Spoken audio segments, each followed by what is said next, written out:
Sambhaji brigade चित्रपट Aghadi vice president Zubair Khan. ये class of 83 movie निकली थी कोविड के वक्त, और इसके ऊपर मैंने कंप्लेंट किया था और ये अभी तक इसके ऊपर कोई एक्शन नहीं हुआ। इसीलिए अभी हमने आपको बुलाया है ताकि मीडिया के माध्यम से हम लोग इस चीज़ को लोगों के बीच में लाएं। और ये आप इसके अंदर कंप्लेंट की डेट देखेंगे 2020-22 11 को हम लोगों ने कंप्लेंट किया है और अभी तक इसके ऊपर कोई एक्शन नहीं हुआ। तो हम ये जानना चाहते हैं क्यों ऐसा। पुलिस डिपार्टमेंट जो दिन रात हम लोगों के लिए खड़ी है, अपनी जान दांव पे लगाकर दिन रात हमारी मदद कर रही है, हर वक्त हमारे देश की इज्जत है वो, और ऐसे वक्त हम लोग उनकी ऐसी बेइज्जती कर रहे पिक्चर के ज़रिए, वो बहुत ही घिन वाली बात है, घिनौनी बात है। मेरे बच्चे ने भी मूवी देखा, उसे लगा कि सिंघम जैसी कोई अच्छी मूवी है। जब वो देखा तो उसने देख के एकदम हैरान हो गया, बोले पापा व्हाट इज़ दिस। तो मैं उसे जवाब नहीं दे पाया कि मैं क्या बोलूँ उसे। मैं नेटफ्लिक्स पे जब देख रहा था मैं शर्मिंदा हो गया कि मेरा बच्चा मेरे साथ में बैठा हुआ। तो ऐसे कितने बच्चे होंगे कोविड के वक्त, कितने पेरेंट्स होंगे जो साथ में बैठ के देख रहे होंगे कि सिंघम जैसी कोई अच्छी मूवी है, ऑफिसर का कोई अच्छा कैरेक्टर होगा, तो देखने के बाद क्या जवाब देंगे अपने बच्चे को। जाहिर सी बात है मूवी को बंद करना पड़ेगा।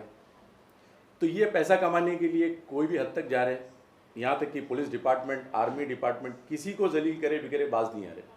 और तो किसी ना किसी को कदम उठाना होगा और ये हमने शुरुआत की है और पूरी संभाजी ब्रिगेड सारी टीम इस पर मेहनत कर रही है। हमारे मैडम कोमल जी ये दिन रात हम लोग ये कोशिश में लगे हुए हैं कि ये गंदगी को रोका जाए। और इस मामले में मतलब क्या कुछ पुलिस ने कुछ एक्शन लिया, आप लोगों ने बात की, कंप्लेन किया, क्या कुछ चल रहा है? हम लोगों को दिलासा तो दिया गया था कि एक्शन बहुत जल्द लेंगे। वो जब खुद देखे तो उनको खुद को भी अच्छा नहीं लगा कि ये पुलिस डिपार्टमेंट की बेइज्जती है और किस मुंह से हम लोग क्या बोले समझ में नहीं आ रहा था उनको। लेकिन मुझे ऐसा लगा कि एक्शन होगा 1-2 दिन के अंदर, लेकिन उसके बावजूद आज तक इतना वक्त हो गया लेकिन कुछ नहीं हुआ, सिर्फ दिलासा मिला। फिर मुझे उन्हें कहा गया कि कोविड की वजह से हम लोग होल्ड पे हैं, कोविड ख़त्म होते साथ ही हम लोग FIR लेंगे और जल्द से जल्द कार्रवाई करेंगे, क्योंकि कुछ कोर्ट के ऑर्डर्स थे उन्होंने कहा कुछ, उसकी वजह से हमने इस वक्त हम अरेस्ट नहीं कर सकते। ऐसे क्या सीन्स क्रिएट हुए हैं उस मूवी में, क्या कुछ ऐसे डायलॉग हैं जिसके ऊपर आप लोग करता? ये देखिए, ये मूवी है class of 83। Actor Bobby Deol, producer Shahrukh Khan, Gauri Khan, और ये है डिपार्टमेंट के ऊपर बनी हुई मूवी है जो दिखाया गया है कि ऑफिसर बनने से पहले कैसे लोग ट्रेनिंग कैंप में जाते हैं और वहाँ क्या होता है। और ट्रेनिंग कैंप इतना खूबसूरत होता है और इन लोगों ने इतना बदसूरत बना दिए कि कोई भी फैमिली नहीं चाहेगी कि उनकी औलाद जाके पुलिस डिपार्टमेंट को ज्वाइन करे और इस टाइप की ट्रेनिंग ले। अब आप इसमें देखेंगे ये कैरेक्टर बोल रहा है कि शुक्ला मिठाई खा ले, माँ ने भेजी है। तो वो कह रहा है इतने गंदे लफ्ज़ है कि मैडम मेरे साथ में बैठी मैं बयान नहीं कर सकता हूँ। वो कह रहा है कि मैं मूंठ मार रहा हूँ, गंदे हाथ लेके मैं खाऊँ क्या। ये ट्रेनिंग पे दिखाया जा रहा है। दूसरे शॉट में उसने कहा है कि यहाँ का डीन भी नया है, क्या पता चादरें धुलती भी है कि नहीं, और हम सब वही उड़ते हैं, वही रोटेट होती है। इस तरीके के डायलॉग जो बहुत ही शर्मनाक है, करते करते इन्होंने हद क्रॉस कर दी। एक वक्त ऐसा आया इन्होंने एग्ज़ाम दिखाया, एग्ज़ाम में बैठे हुए दिखाया और कह रहे हैं कि आज तो शुक्ला मूठ भी नहीं मारा है, क्योंकि अगर मूठ मार के आता तो एग्ज़ाम में पास नहीं होता, अपशगुन हो जाता। इस तरीके के डायलॉग का इस्तेमाल किया गया है जगह जगह पे। और फिर इन्होंने तो हद ही कर दी। एक फीमेल है इसके अंदर, वो फीमेल के सामने भी इन्होंने सेम तरीके का डायलॉग का यूज़ किया है बंद लफ्ज़ों में। और उसके बाद करते करते जब ये ऑफिसर बन जाते हैं, बनने के बाद में मुंबई ड्यूटी ज्वाइन करते हैं, उसके बाद इन्होंने लिमिट ही क्रॉस कर दी। ये देखिए, ये डिपार्टमेंट के ही ऑफिस के अंदर एक टॉयलेट है, वहाँ जाकर ये शख्स ऑन ड्यूटी ऑफिसर के ड्रेस पे, शुक्ला नाम का कैरेक्टर, ये वहाँ मास्टरबेशन करते हुए दिखाया जाए। अब इससे ज़्यादा चीप हरकत तो होगी नहीं जो हमारी इंडियन पुलिस को बदनाम करने की कोशिश की जा रही है। हमारे देश को, जाहिर सी बात है हमारा देश ही बदनाम हो रहा है ये सब चीज़ों से, और ये नेटफ्लिक्स के ऊपर आ रहा है। और नेटफ्लिक्स बहुत ही ऐसी चीज़ों को बहुत ही जल्दी ले लेता है और इंटरटेन करता है कि आओ और अपने देश की बदनामी करो।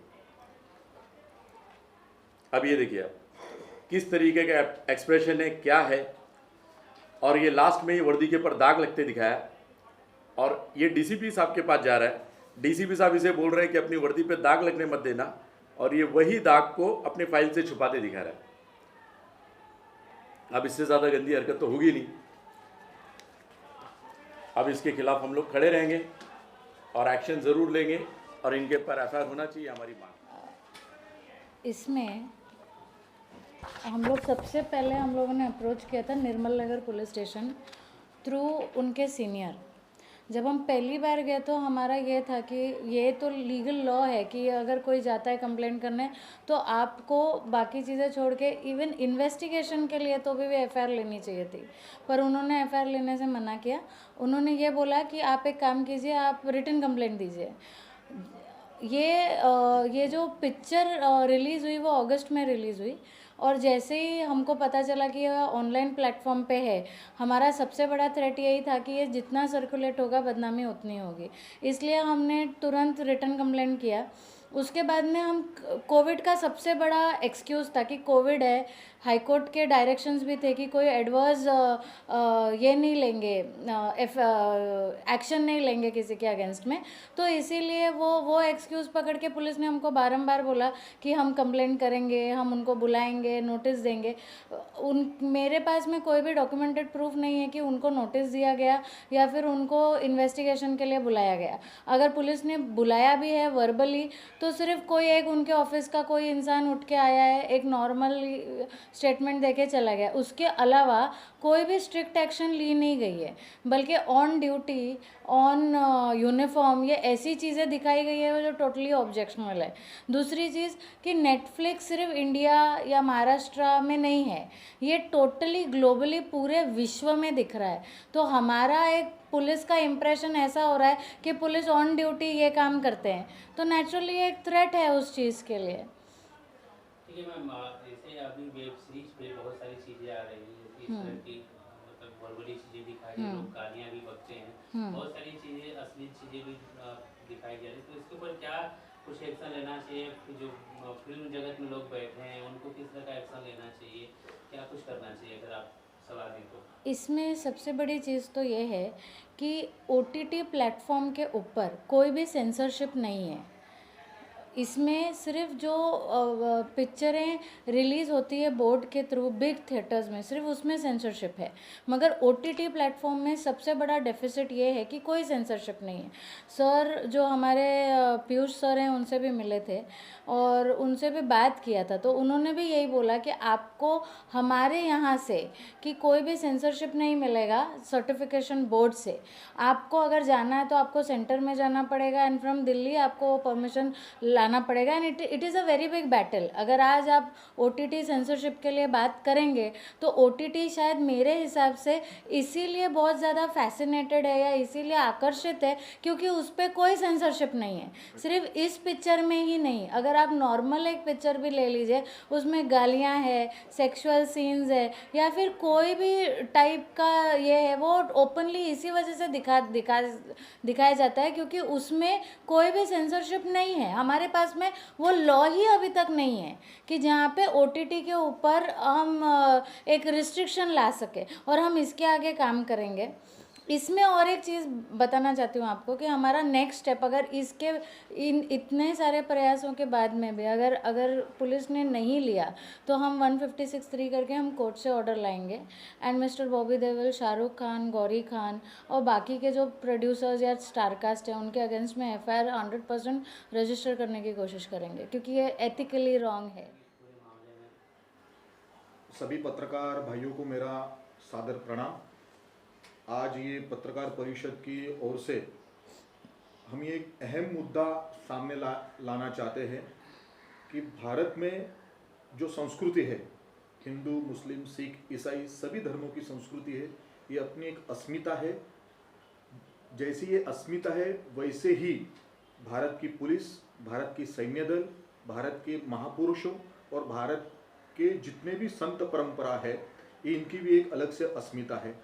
और OTT प्लेटफॉर्म के माध्यम से ये सभी संस्कृति को, ये सभी अस्मिता को चैलेंज देने का काम कर रहे हैं। हमारे संस्कृति में इतना गंदापन कभी भी कहीं भी कल्चर में नहीं है, वो दिखाने का काम, उस कल्चर को बढ़ावा देने का काम ये OTT प्लेटफॉर्म के माध्यम से चला है। उसका एक नमूना क्लास ऑफ 83, जो हमारी महाराष्ट्र पुलिस, हमारी इंडियन पुलिस इंटायर खाकी वर्दी के ऊपर दाग लगाने का काम ये क्लास ऑफ 83 के माध्यम से हुआ है और इसका मैं पुरजोर विरोध करता हूं, निषेध करता हूं। दूसरी बात, ये जो रेड चिली कंपनी है, इनके जो मालिक है गौरी खान और शाहरुख खान, तथा नेटफ्लिक्स जो OTT प्लेटफॉर्म कंपनी है उनके मालिक, और ये चित्रपट बनाने के लिए जो डायरेक्टर, प्रोड्यूसर, ये जितनी भी एंटायर टीम है, इनका कड़ा शब्दों में हमको निषेध करना चाहिए और इसके आगे भी हमारी ये लड़ाई चलती रहेगी। खास बात ये बताना चाहता हूँ, महाराष्ट्र पुलिस और मुंबई पुलिस, क्योंकि वो महाराष्ट्र पुलिस के ऊपर और मुंबई पुलिस के ऊपर बने हुए चित्रपट है, ये महाराष्ट्र पुलिस की स्कॉटलैंड पुलिस के बराबरी की जाती है। ऐसे पुलिस को तुम बदनाम करने का काम कर रहे हो, जिन्होंने महाराष्ट्र और मुंबई पुलिस ने हजारों ऐसे केसेस है जो बहुत ही सरलता से उन्होंने छुड़ाया है। ऐसे सभी केसेस के ऊपर उन्होंने काम किया है। फ्लड होने दो, बम ब्लास्ट होने दो, और कोई भी कठिन प्रसंग हो, महाराष्ट्र पुलिस हमारे पीछे, इस जनता के पीछे खड़ी रहती है। आज जनता का टाइम आया है कि उनके पीछे खड़ा रहने का, क्योंकि उनकी बदनामी की जा रही है। ये क्लास ऑफ 83 जो पिक्चर है, इसमें महाराष्ट्र पुलिस को बदनाम करने का षड्यंत्र किया जा रहा है। सर, आप एनसीपी के नेता भी हैं। मैं यहाँ का जिलाध्यक्ष हूँ, यहाँ के जिलाध्यक्ष हैं। उत्तर पश्चिम जिला, मैं अल्पसंख्यक विभाग। जुबेर जी के साथ जुड़े उन्होंने एक मुद्दा उठाया है जो कि आपको भी पता है, तो क्या कुछ आप किस तरह सहयोग कर रहे हैं और क्या कुछ आपका कहना है? मैं सबसे पहले संभाजी ब्रिगेड का शुक्रगुजार हूँ, क्या उन्होंने ये एक लड़ाई बाहर लाने की मुहिम लड़ने की उन्होंने ये ताकत बताई है, क्योंकि ये Red Chilli Entertainment Shahrukh Khan की एक बहुत बड़ी, समझो फिल्म इंडस्ट्री की नामी जामी कंपनी है, उसके खिलाफ खड़े होने की इन्होंने ताकत बताई है। और जब जुबेर भाई ने मेरे को ये बताया कि ऐसा ऐसा पिक्चर आया है OTT प्लेटफॉर्म पे, तो ये बहुत निंदनीय है कि भाई ये बहुत गलत बात है। क्या ये ऐसी पिक्चर आनी नहीं चाहिए थी जो अपने इंडियन पुलिस, मुंबई पुलिस की अस्मिता को ख़राब करने की और उनको गलत तरीके से बताने की ये बहुत बड़ी साजिश रची है। और जब 2020 में इन्होंने अगर निर्मल नगर पुलिस स्टेशन में ये FIR के लिए गए थे, और उसके बाद पुलिस डिपार्टमेंट की भी ये क्या मजबूरी हो सकती है कि अपनी खुद की अगर अस्मिता को बचा नहीं सकते, तो ये बहुत गलत बात है। खुद ही ऊपर कमिश्नर लेवल, DCP लेवल पे बात करके, जैसे इन्होंने समझा है कि भाई वो 0 FIR के लिए हर पुलिस स्टेशन ही इसके लिए खड़ी होनी चाहिए कि भाई ये हमारी वर्दी के ऊपर बात है, हमारी अस्मिता, कल हमारे बच्चे क्या बोलेंगे। और ये ऐसे इतनी गंदी शॉट बताई हुई है पिक्चर में, क्या वो देखने के लायक भी नहीं है। कल को उन्होंने बरोबर बोले कि बच्चे लोग हमारे को क्वेश्चनेबल रहेगा कि बच्चे ये मुंबई पुलिस ऐसी है क्या। अगर कोई बच्चा का ड्रीम रहेगा मैं IPS बनूं और पुलिस भर्ती में जाऊं, तो ये मैं जा सकूंगा कि नहीं सकूंगा, ये ऐसे सब व्यवहार उधर होते। क्योंकि एक बच्चा जब एक पिक्चर देखता है तो ये नहीं सोचता है कि आगे जाके क्या है, उसके दिमाग में ये रहता है मुंबई पुलिस के ऊपर ऐसे बहुत से पिक्चर आए, पर ये जो इतनी गंदी शॉट डाला गया है कि ये घर पे क्या कहाँ भी देखने के लायक नहीं है। और कल को जैसे इन्होंने सर ने बोले क्या स्कॉटलैंड पुलिस नंबर 2 पे मुंबई पुलिस को गिना जाता है, जितने अनसॉल्व केसेस है, मतलब बॉम्ब ब्लास्ट के केसेस है, जो भी है बहुत मुंबई पुलिस ने सॉल्व करी है। तो उनका अस्मिता ऐसा ख़राब नहीं करना चाहिए। और इसकी लड़ाई मैं, मेरी टीम और हम लोग भी वरिष्ठ से ऊपर बात करेंगे कि हमको इनके साथ खड़े होने की और लड़ने की हमारे को इजाज़त मिले। और हम भी NCP के तमाम नेतागण और कार्यकर्ता इनके साथ कंधे से कंधे मिला के खड़े रह के ये लड़ाई लड़ने की इंशाल्लाह हम लोग साथ देने की कोशिश करेंगे। बात की है, क्या कुछ रिप्लाई आया अगर बात करें तो? अभी हम लोग गए थे सत्यनारायण साहब के पास में, वहाँ जाके हमने डिस्पैच की एविडेंस दिया हुआ है और उन्होंने हमें कहा है कि मैं इस चीज़ की जांच करता हूँ और इंक्वायरी करेंगे जल्द से जल्द। आपका अगला कदम क्या होगा अगर इस पे केस के को आप इतनी दिलचस्पी ले रहे हैं कि 3 साल से आप फॉलो करते जा रहे हैं, जबकि जी जो लोग को इस केस में आगे आगे करना चाहिए, अगर वो अनफॉलो कर रहे हैं, आप फॉलो कर रहे हैं, तो आप आगे क्या स्टेप लेने वाले हैं? जी, हमारा तो फ़र्ज़ है, जब डिपार्टमेंट हमारे लिए अपनी जान को जान नहीं समझता और दिन रात हमारे लिए खड़े रहता है, आज कितनी भी मुश्किलें हो, हमें आज किसी की धमकी आती है, हम तुरंत पुलिस स्टेशन पहुंच जाते हैं कि सर ऐसा ऐसा है, हमें प्रोटेक्शन चाहिए। वो अपनी जान की परवाह करे बगैर अपने सीने पे गोली खाने के लिए तैयार हो जाते हैं। तो हमारा भी फ़र्ज़ है कि हम भी ये लड़ाई को लड़े, आखिर तक लड़े, और इंशाअल्लाह हम जीतेंगे भी, ये उम्मीद है। Thank you sir.